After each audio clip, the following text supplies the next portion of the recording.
صلی اللہ علیہ وسلم آج تشریف فرما ہے۔ آپ کے ساتھ آپ کی یار غار و یار مزار سیدنا صدیق اکبر رضی اللہ تعالیٰ عنہ تشریف فرما ہے۔ آپ کے ساتھ سیدنا فاروق اعظم رضی اللہ تعالیٰ عنہ تشریف فرما ہے۔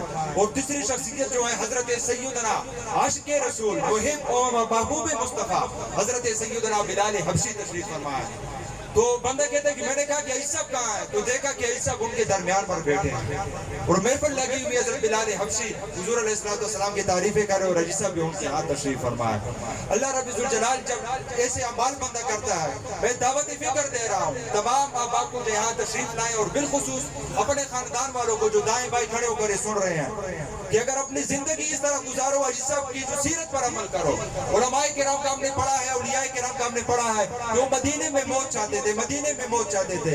تو مدینے کی موت کا فائدہ یہی ہے، جیسے مفتی صاحب بیان فرما رہے تھے کہ جب جو مدینے میں موت ہو گیا اللہ رب الجلال بغیر حساب کتاب کو اسے جنت میں داخل فرما دیتا ہے۔ اور حضرت امام جعفر صادق حضرت ابو داؤد تائی جو آپ کے دوست تھے، آپ ان سے کہنے لگے، مصنف عبدالرزاق کی روایت ہے، آپ نے کہا جس نے مکے کو دیکھا ایمان کی حالت میں وہ جنت میں داخل ہوگا۔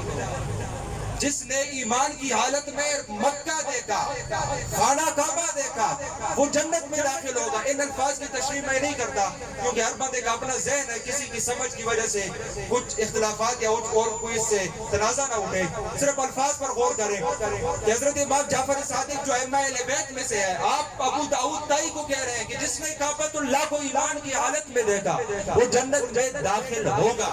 اور ساتھ ہی کہا کہ جس نے روضہ رسول کو دیکھا وہ ہرگز جہنم میں داخل نہیں ہوگا، ہرگز جہنم میں داخل نہیں ہوگا۔